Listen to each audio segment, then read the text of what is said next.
ơi ấy còn đồ chơi gì tán đâu mà sao để ra ấy lo to nè phải lo thao à lo to nè chơi ra mới chuẩn cái bên nào phở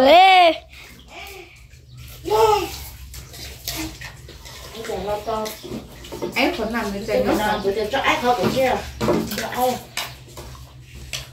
ấy thấy chúng ta kia tôi cũng phải tôi cũng phải lo tao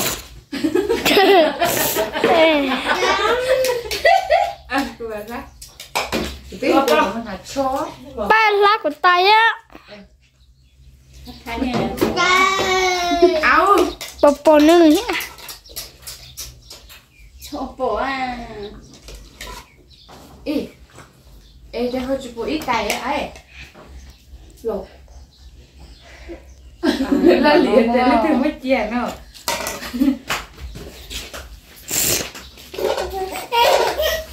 bộ ít tay ấy ấy tay lo to ấy ơi có một cái của lúc pha rau của chị Bao mình sai quá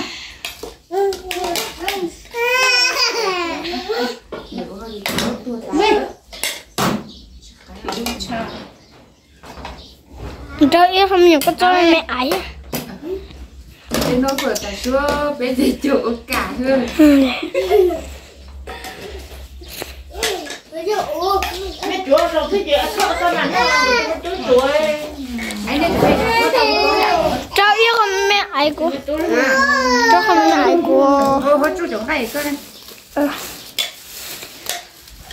chỗ cái gì muốn vô cái đấy lúc pha chúng mình giờ hết khó lấy dạ chị ấy của cho cái hộp tay nha lúc pha có là người như tổ tứ nó rau nhúng một đề đó chỉ thấy cái chín nó cái tiêu tổ bay vào cái mà mua được nữa ba chị thấy biểu á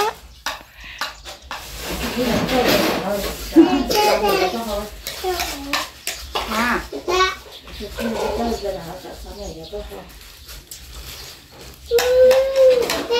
ê cái gì của một phát rồi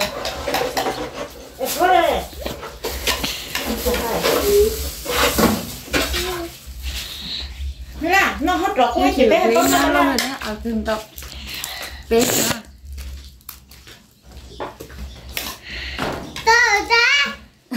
cho cái tay ôi hay cho cái tay bồn nhà tháo tụt con bồn ai một chút xin cho cá cho thủy đâu cô xin cho cá cho một con hồ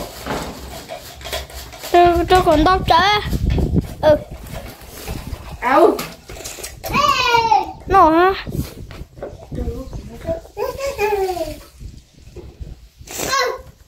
có cho cái tay à cái tay thế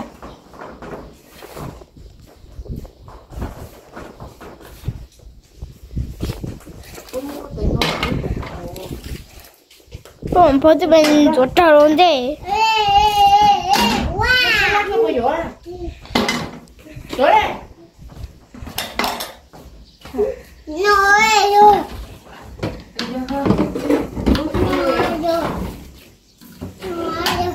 có bà trai chị cô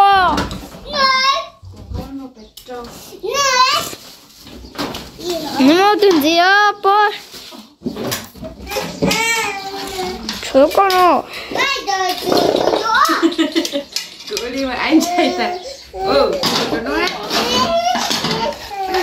nó cái giờ mà chưa nó tuổi cơ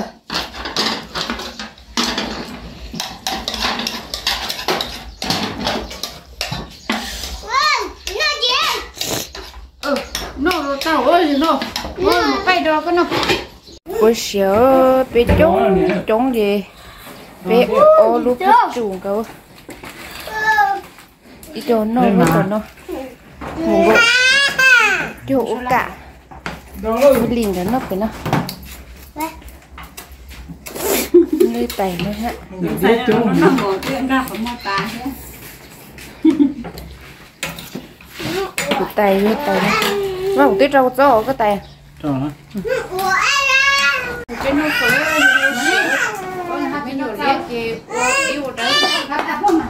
cha mà không lên sống.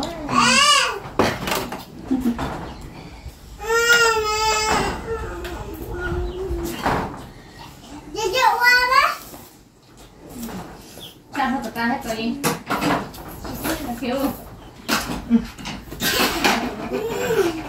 Để tạt vào chọc hộp.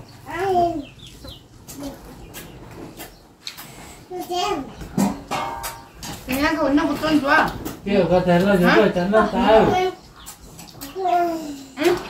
Biết đâu xin gì đâu. Nó có cá mà. Chú nó lâu này. Nó lâu rồi ăn đá nè. Khó nè. Nó khó nè. Nó khó thật cái là. Nó là lâu.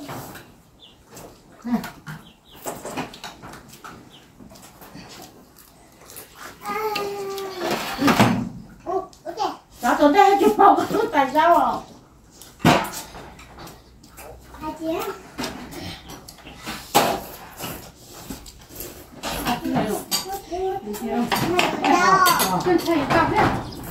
Cái tôi còn cái trước này. Bỏ ra. Gặp chưa chỗ. Sao từ đường con mà. Cho cái gì xe chứ ạ. Con gặp chưa yêu xử lý tua. Đi chứ. Phải đi nhanh cái chứ. Đây là tôi về buồn quá.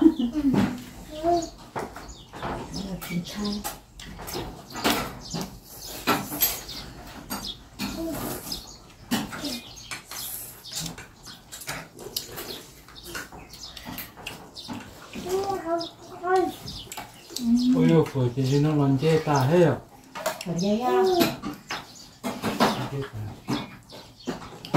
Không biết nó chỉ sợ khỉ như đi cho hết rồi.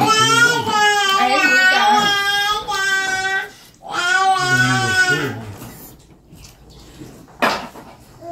Cái nhà có bà xịt ra.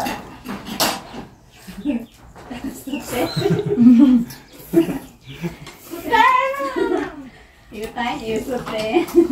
Nhá. Nhá. Đây có trôn trôn đúng à? Không phải nổi. Nhá. Nhá. Nhá. Cái nhà chỉ nổi nè. Bố ở cái lì nè. Bố cái phát ra cái nó chỉ ta. Ta cái xe nó xinh. Chưa có thể. Ê, chưa ốp cả. Cái là cái nó tao mở ra cái phủ luôn. Cái nó chỉ có nòng nè. Cái nhà cả. Cái gì phở này vừa giờ chưa đọc lắm rồi tế cho nó có trọng xe nó tiêu hết rồi giờ là tỉnh ta múa mà mà tỉnh không có mơ cũng ra chi hơn cả thấy cả mắng kia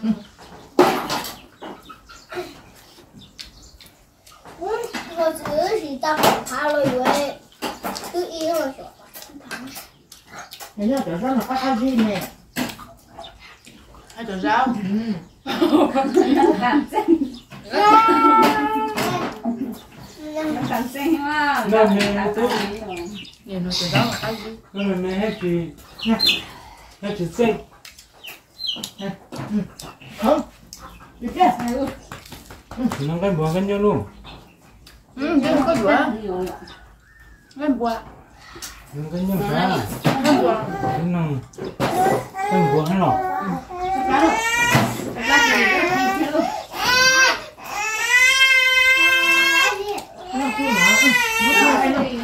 Ôi.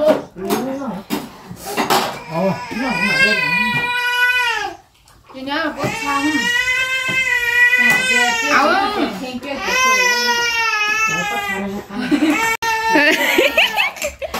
sao từ nhát chợ nè tôi ơi luôn ninh mà có chiến của mình xài Chắn rồi bổ. thôi mình xài lấy sạch mới gì liền Ăn xài chắn một canh nha rồi hỏng. mấy chồng ơi là nó nửa lon cái ly lấy sạch còn mình thì sẽ ông khá thì đứa lon nó chẳng nó Cái nhông. Ổn nó. mình biết tại ôi rồi có phòng lá nó mà gọi tới chỉ sau mà gọi nó chuốt gì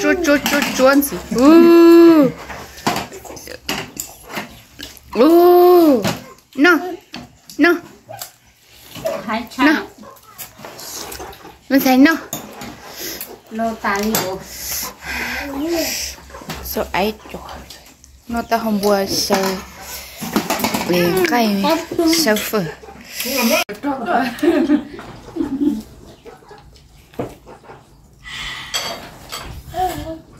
Nè cái thằng nó dính đấy, cái nó ai trâu đó. Nó cho nữa hay vô.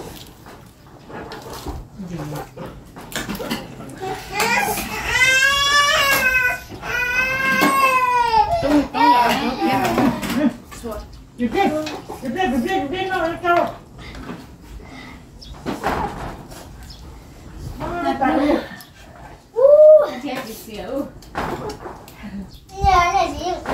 Ủa chứ cái hoa lưỡi kia nó chẳng tay cả chuỗi bảo phố. Nó kia chúng ta chơi tay. Cho cái đừng ra. Thôi. Nó sẽ kịp po nhà nó.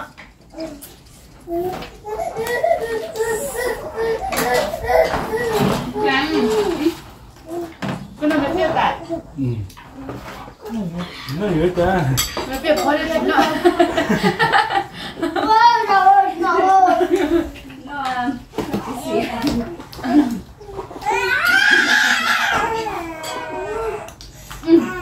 Còn cái thấy là trắng không?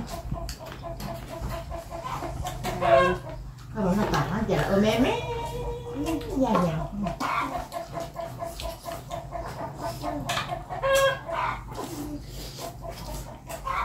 Nha, cậu cứ gỡ nó.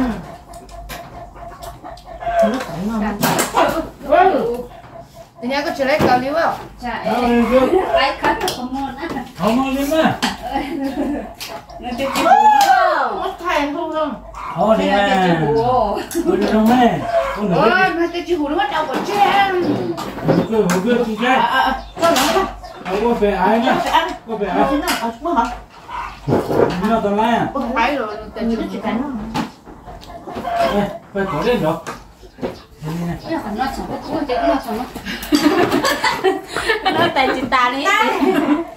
Nó khó đẹp rồi. mình liền nó cái mình liền nhiều quá. Nó để nó chỉ nó. Mình trả nhiệm vụ hết đi ạ. Anh nổi cho nó xuống không?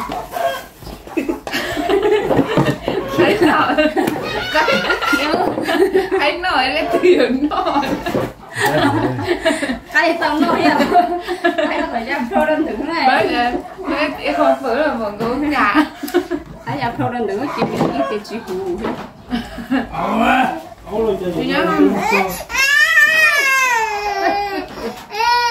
Nó còn gì hả? Nó tao hôm qua cháu. Nó đi mình tành. Của An ha. Cái chị sẵn rồi. Đỉnh. Anh thầy nó thế lại. Nó tàu. Làm cái của nó tao. Nó là Con thấy cực bất khăn rồi. Đấy, một cái chuyện rồi. Nó là này sao? Sao? Anh không muốn.